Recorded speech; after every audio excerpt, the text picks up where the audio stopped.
Good afternoon, everyone. It's certainly a little bit drier here in Ontario County than it was this time yesterday, but we are still experiencing the effects of a 100-year flooding event.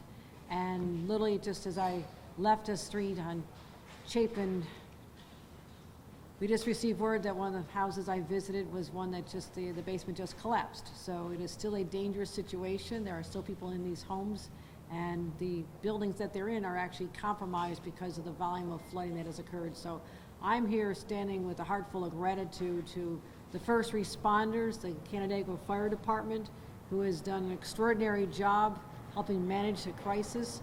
They've been there for their neighbors. We've seen them out in the streets, but also the mutual aid that has come through. Literally on the street I just described, we are looking and speaking to members of the Gates Fire Department. So this has been a region-wide response.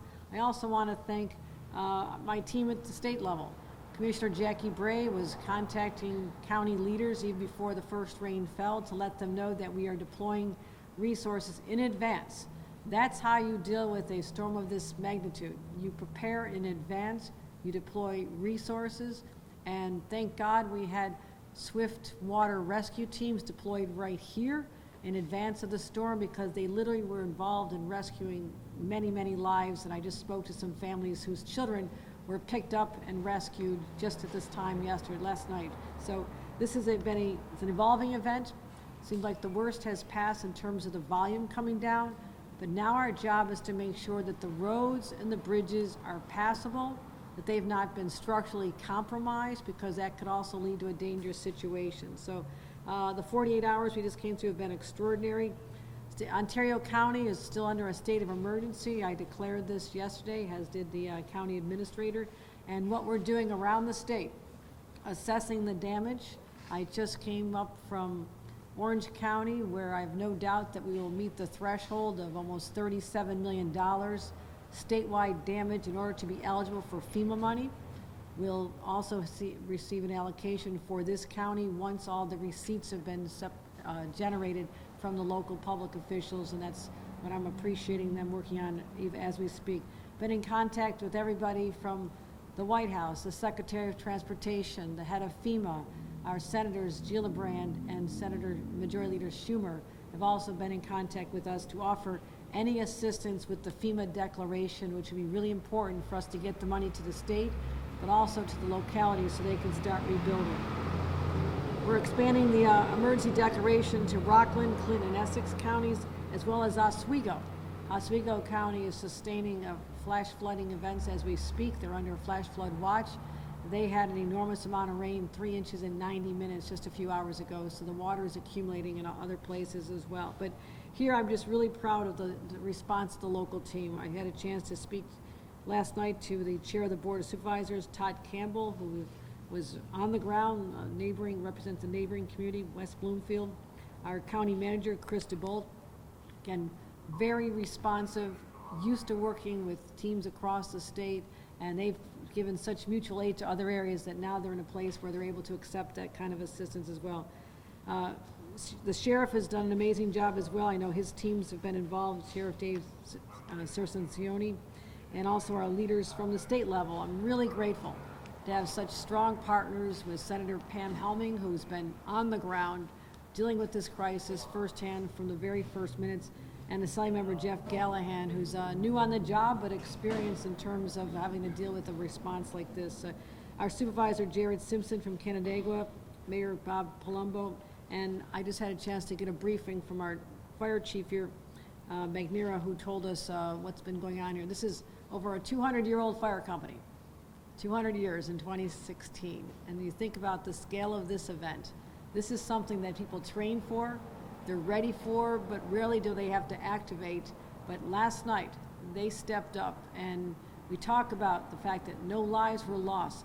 This could have been a cataclysmic event, but for the response, the coordination at the state, county, and local levels, and I'm grateful to all the first responders who were there for us. Let's get down to some specifics. As I mentioned, I was in Chapin Street, and we had our state teams evacuate 13 people, 5 pets, including a family with 2 children and a dog named Luca. They're unable to evacuate their home. I went to another home on Chapin. The parents described what it was like when the first responders arrived at their home, literally picked up their children, carried them out into the water that was almost up to their waists. And the fear that they spoke of, but the relief when they saw these individuals come there and be able to literally give them a lifeline and take them out of harm's way to safety.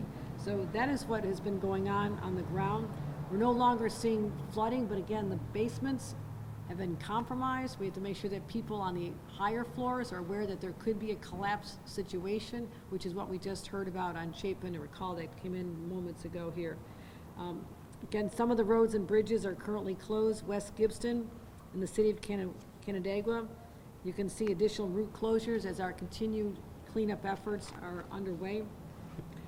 In terms of houses without power, fortunately, again, we deployed utility crews in advance of the storm, which was the way you can be more prospective and instead of reactive in a situation like this, because when it's raining and it's dark, people are without their power. It is a frightening situation, especially for parents with little kids. So we have about 600 families in Ontario County as we speak, about 2,000 statewide, but the power is rapidly returning. At one point, it was over 13,000 homes without power, and now there's many more that have had that power restored. Our Office of Parks and Recreation, as well as State Police Fire now, literally went door to door last night, and they went to over 120 homes, moving 13 people and 5 pets to safety, as I mentioned before. So the Emergency Operations Center, you had a briefing earlier today, they've been activated. Our state police teams, our emergency operations, our DOT teams are all embedded in the local emergency operations, so there's an incredible synergy, a real-time response to wherever the needs may be. Still experiencing, again, issues around the rest of the state. We'll continue to give live updates and updates to the rest of the states, but again, if you're living in these flash flood watch areas, Oswego County in particular, please do not go out in your vehicles.